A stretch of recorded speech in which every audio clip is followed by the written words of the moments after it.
Hey guys, welcome back to my review of the Sign and New Live, the 12th and 13th episodes of the 6th season of Marvel's Agents of S.H.I.E.L.D., both of which, put together, acted as the finale of the season. Now let me get started by saying that there's 80 minutes of material to cover over here. Let me state as well that I cannot do that on one video, no matter how long I make it. So what I'm going to do over here is I'm going to talk my usual general review of the two episodes. The stuff related to Season 7 I'm going to talk on a separate video. I'm still going to go into a lot of details on this video, but also the other major details, the ones that need a lot of explanation, like time travel, timelines, all of that stuff, that's going to be in separate videos. I'm going to be posting like 2 more videos this week, one of which is going to be all about Season 7, and the other one is going to be related to the events of these 2 episodes, like explainers and whatnot.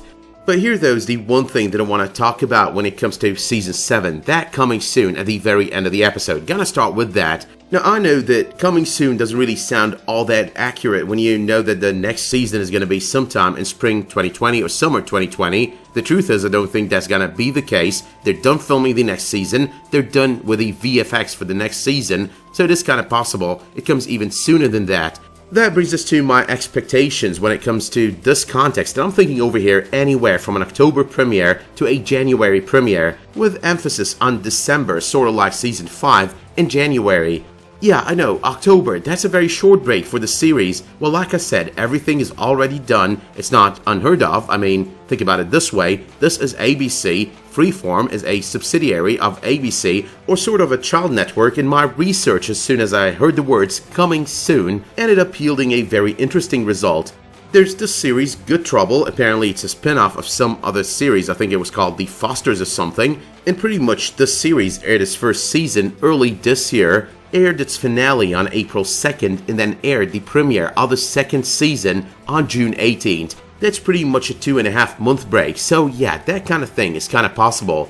You've got to think about it in this way as well. ABC's got nothing to worry about with Agents of S.H.I.E.L.D. Season 7 but the ad revenue. Like, they don't need to worry about schedules, they don't really need to worry about the schedules of future season and things kind of being in sync, because this is the final season. But okay though, let's get started with the first thing on this episode, which is basically Flint. Flint is here as a creation of the monolith. That's what Mac and Yo-Yo state. You know, a creation of the creation monolith, because they kind of thought about him the moment that Izel started talking about wanting to bring the monoliths together. Now, is that the easy explanation? It is indeed the easy explanation. Is it the final explanation? Most probably yes, but at the same time, there's always the chance this is going to be explained differently on the final season of the series. I mean, think about it this way. Mac and Yo-Yo are no scientists. They don't know the exact science of how all 3 monoliths kind of work together, so they aren't really the people to judge and explain stuff over here. I mean, they said what they understand, but there might be a chance things might be completely different. But yeah though, for the time being, let's take that at face value. But here though is my problem with this Flint. I mean, this Flint has got powers. He's a creation of the creation monolith. And if you could just create some powered individual, you know, create Inhumans using the creation monolith, then we've kind of got a little bit of a problem. Now, for one thing, this kind of thing beats the foundation of the creation monolith on last season. I mean, Hive didn't seem to have any powers, Lash didn't seem to have any powers, they just looked the part, but they weren't really powered. Coulson and Deathlock beating them was quite the easy job, relatively easy job, so I'm kind of thinking over here, is it really possible?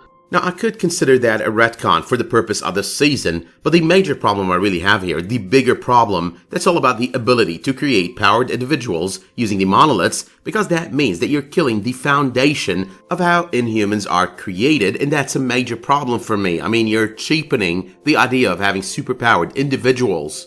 Now, am I complaining over here? Yeah, a little bit, but at the same time, I'd give this finale a solid 9.5 out of 10. It's definitely my second favorite S.H.I.E.L.D. finale after the finale of Season 4, and it's also up there on the list of my top 10 favorite episodes of all time.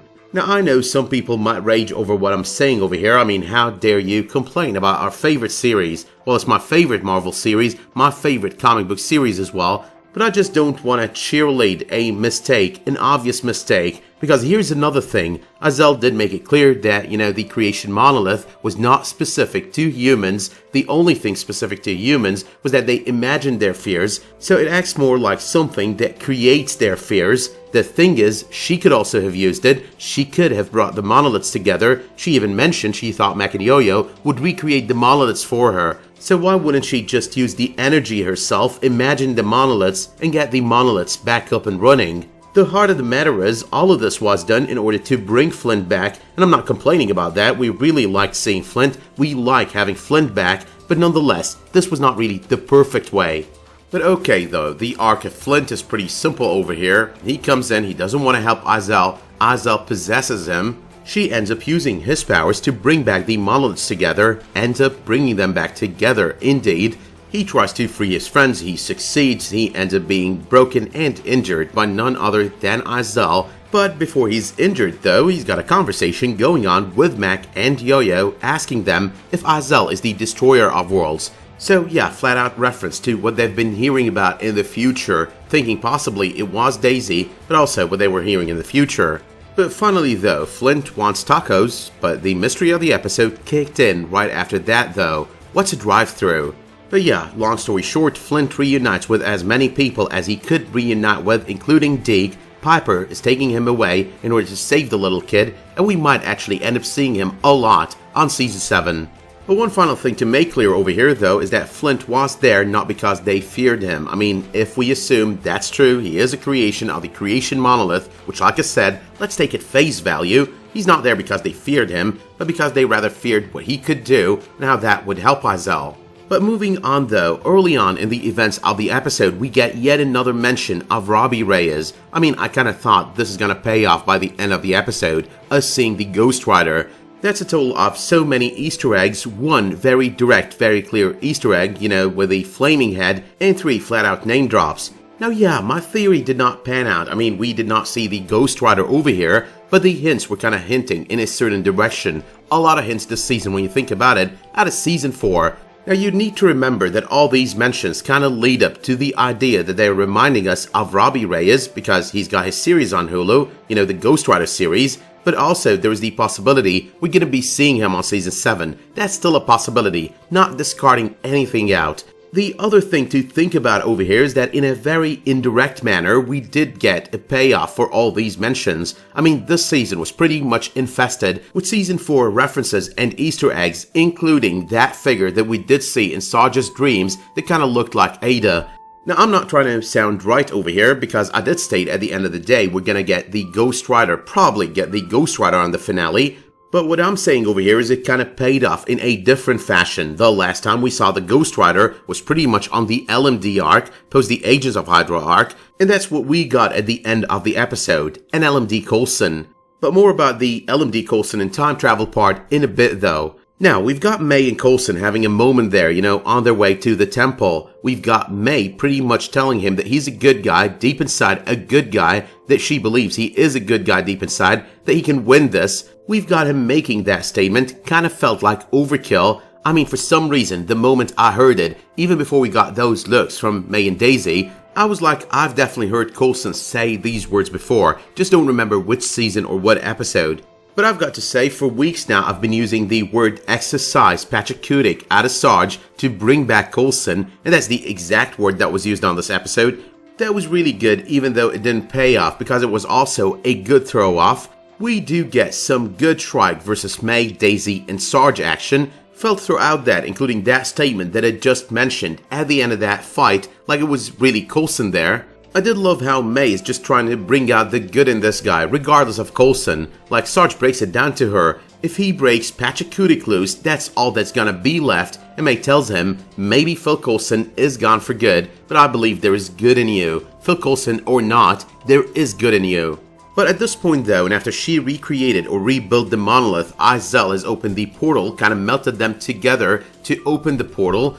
We've got Sarge coming in, he's pretty angry, still pretty angry at Azel, wants to kill Azel for what he believes she did to him. The guy throws her to the ground, pulls out the sword. It does seem like she's very scared of that sword. She does state it does not belong in this world. He tries to kill her, but yeah, he stopped. Pachacutic is now starting to gain control.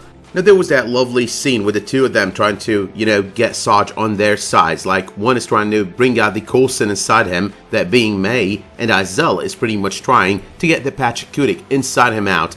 And while it did seem at first that Izel failed while May kept talking, kept trying to convince him that there is good in him, that you remember us, he did want to give up that Coulson part, kind of kill it completely. So yeah, at that point, he stabs May and sends her through the portal. Now that was a sign for the others on the other side to start opening the gates to that adjacent portal for their people to start flooding in, start coming through. But once again, that's another thing I'm gonna circle back to in a moment. But there were also a few references to Season 1 on that scene, you know, where both sides, Izel on one end and May on the other end, trying to get Sarge to go their way. And that was all about May talking about that cubicle that she was in. That was pretty much the premiere of the series. There's also the bit about giving her a team. That was about Coulson visiting her at that cubicle, asking her to join in with the team that he's building. So yeah, some solid callbacks there. Now there was the statement made by Izel early on in the events of the episode, you know, all about feeling things, all about feeling the pain, and all of that kind of reminds us of Ada on Season 5. That's another hint to Ada. I mean, all Ada wanted to do is become a real girl in order to get all those emotions, all those feelings. He even kept talking about them to Fitz after she created her own body. Like, is this what that feels? That was totally Ada.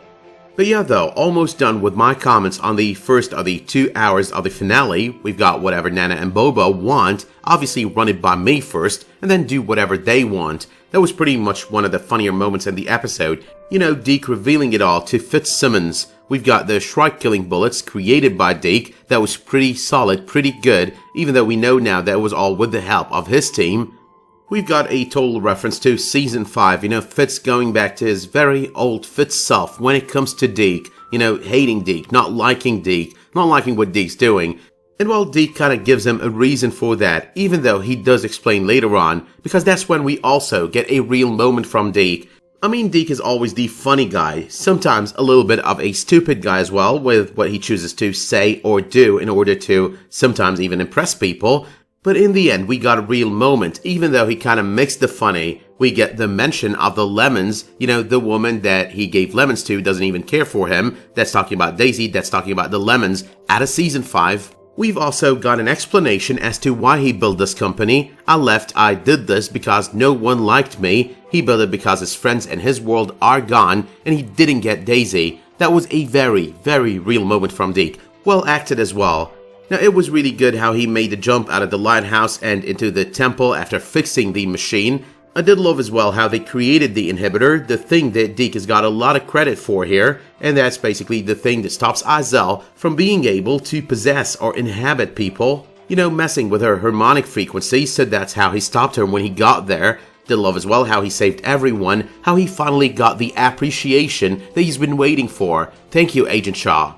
But over the course though of both episodes as well, I did like how every time he tries to escape these Shrike-infested people, these zombies, he ended up being faced by them. Like he's making very short jumps. When he's really excited, he's in the forest, they're coming for him still. But yeah though, 3 more quick points to mention over here. We get the Elon Musk name drop. You know, he owes me a favor. That was Deke. And 10 to 15 minutes into the events of the first of the 2 episodes, we get a Shining reference, and that was made by Daisy. But moving on though to the second of the 2 hours, now the ending of the first hour, the stinger of the first of the 2 episodes was all about Isaiah knocking Enoch out after Enoch discovers that Isaiah is no more a Chronicom anthropologist, but rather a Chronicom hunter. He's now in league with Malachi. A little bit into the second arc, we've got a little bit of a separation of Team S.H.I.E.L.D., like we've got Fitz Simmons dealing with their own arc with the Chronicom invasion of the Lighthouse. They do figure it out quick, but at a little bit of a cost. I mean, they do lose a lot of agents, and that's when they figure it out, hey, they've got our memories, and they're using them to anticipate our next move. But yeah, almost dead there, almost blowing up a lot of Chronicoms and dying in the process. Enoch comes in to save the day, only he's now wearing the face of Isaiah, whom he's already killed. But the thing about the lighthouse almost getting destroyed, the thing about the lighthouse invasion is that Team S.H.I.E.L.D. keeps getting their bases destroyed. Team S.H.I.E.L.D. does keep getting their bases invaded. I mean, you've got the LMDs invading, you've got the Lighthouse invaded multiple times really, to this season, one last season, and then there was the Kree in the future, and finally you've got the Chronicoms losing one planet after the other.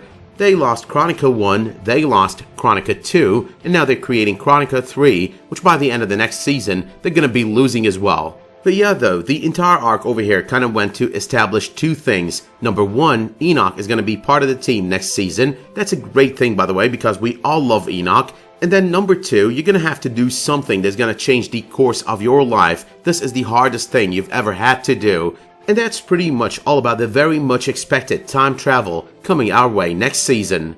Now, the series might not be all that connected at the moment to the main universe in the Marvel Cinematic Universe, because you could tell that by the end of the episode. I mean, Earth became Chronica 3. That didn't happen in the Marvel Cinematic Universe. We know that much. But that, though, did not stop the producers from referencing Infinity War in a manner of speaking. I mean, Fitz's use of the pager early on in the events of the episode to kind of page Enoch, to kind of call Enoch. That was all about Nick Fury paging Captain Marvel in the post-credits scene of Infinity War. But let me, though, correct myself over here. It's not exactly a reference, because a reference would be a plain shout-out to that event on the movie, but it's rather an Easter egg to that. But circling back, though, to the events of the main arc of the season, the main villains of the season, talking about Izel and Pachacootic over here. Now, for so many moments, this episode did this very good thing, kind of throwing us off left and right. Hey, Sarge is good. He did that on purpose to trick Izel, sent May through the portal in order to stop the flow of that invasion. But the truth is, Pachacootic has taken over. Pachacootic is bad. He's not the good guy. He's in love with Izel. He kind of gets really pissy at the very end when May does manage to kill Izel. But before she kills Izel, we do see those three shadows on the other end of the portal. And on the other end of the portal, there's a temple very similar to this one. There's the fact that the three guys in robes over there are pretty much representative of the monoliths, the necklaces that a lot of people mentioned in the comments. I don't want to confirm anything, because it wasn't that clear on the trailer. You couldn't see them clearly. I mean, you could tell that they looked like the designs on the monoliths,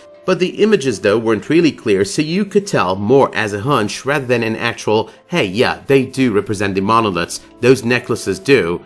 But long story short, though, May does stop the guys. Izel does open the gate in order for the invasion to flow in. She makes a run for it, gets to the other side. Good fight between her and May before that. But yeah, she gets back to Earth. But moments after, though, when she's about to stab Daisy in the back, who's now pretty much facing off with Sarge, May runs in, saves Daisy, kills Izel, throws the sword to Mac. Daisy pushes him with her quake in order for Mac to just end Sarge, use the sword like he's using his shotgun axe. But yeah, though, that was a very good moment, especially that we haven't seen the shotgun axe any time this season except for that one time in the memory machine when Team S.H.I.E.L.D. came to the rescue of Fitz and Simmons. But moving on, though, there's not much to say about this second episode. I mean, it was full of action sequences, but out of the realm of that sequence, it was a pretty good wrap-up. I mean, the first episode kind of laid the groundwork, and the second episode kind of ended it. The one major thing that I want to mention over here is all about Yo-Yo. She does get a Shrike in her. By the end, when Izel dies, the Shrike is dead as well. The Shrike is gone as well. She kind of spits it out, but she spits it out as blood. But throughout that part of the arc, we do get one or two references to Agent Keller, who did die out of having a Shrike enter his body. On another note, though, that real form of Pachacootic, that's pretty much resemblant of what the Chitauri look like. I do believe they did it on purpose, kind of giving us a nod to the movies as well. The most touching moment of this episode is when May is pretty much dying, or we think she's dying, and she does ask Daisy, "Did you destroy the thing inside him?" "We did." "Was there anything left of Coulson?" She nods no. "I was hoping to see him again." "Me too," goes Daisy, and finally May goes, "I guess I'll see him soon enough," and then she just passes out. That was most definitely the most touching moment, but we did go out without any major death, unless you consider Coulson a major death, because let's remember, it was either Coulson that remains in that body, or it was Pachacootic, and Pachacootic did win. But let's get to the final part of this, Simmons walking in with a different haircut. I did notice that on the promotional photos. I did think that was indicative of time travel, and possibly time passing as well. She does tell us that May's gonna be fine, she's gonna live, she's not gonna die, even though for a moment there I did think they were gonna kill everyone except for Fitz and Simmons, and that after that Fitz and Simmons are gonna start putting the team together, including Coulson, in order to go back in time and stop all of this to start with, the Chronicom invasion, Izel and Pachacootic, all of it. But yeah, though, there are a lot of upgrades over there. Daisy does ask, "How did you do all of this?" Simmons does respond, "We had help and we had time."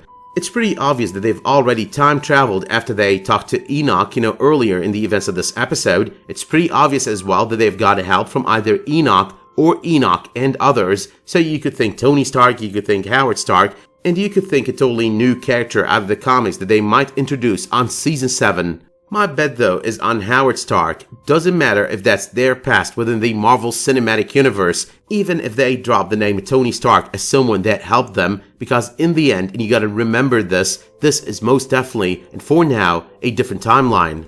But as per the usual though, we've got another separation of Fitz and Simmons. It is the end of the season. I think the only season where there was no separation at the very end was pretty much Season 3, but there was a separation that happened with the Agents of Hydra arc, and then there was a separation at the very end of the season. That's the one that led into Season 5. So yeah, we get a separation of Fitz and Simmons. I know a lot of people are gonna be pissed, but think about it this way. This one is self-inflicted, because Simmons is still in contact with him, and she does tell Deke, "We don't know, I can't know." It is possibly all about the fear of falling in the hands of the Chronicoms, like if I know, and they go through my brain, they're gonna find Fitz. Now before we end this video, let's talk one final point. The jump drive has been enhanced in order to allow for time travel. That's what they did with the time that they've got. The Empire State Building, the tallest building in the world, that means they've already time traveled. It is the Prohibition era, so we're talking 20s to early 30s, 33 max. But I also believe that this is not the only time period they're going to be traveling to, and I'm going to be talking about that on my Season 7 video. But for the time being though, and as per the usual, let me know in the comments down below what you thought of these two episodes, what you thought of the very ending of the season. Do you think the idea of LMD Coulson was well put in there? Do you think it's a good idea? Do you love it? Because I did. How do you rate this episode, and what do you think is going to go down on Season 7? Let me know as well if you did like this video by dropping it a much appreciated like, subscribing to this channel, and make sure while you're at it to enable notifications in order to get updates whenever I upload a new video, publish a new community post, or start a new live stream. But until the next time that you tune in for another one of my videos, Agents of S.H.I.E.L.D. or otherwise, thank you so much for tuning in to this video, and have a great day.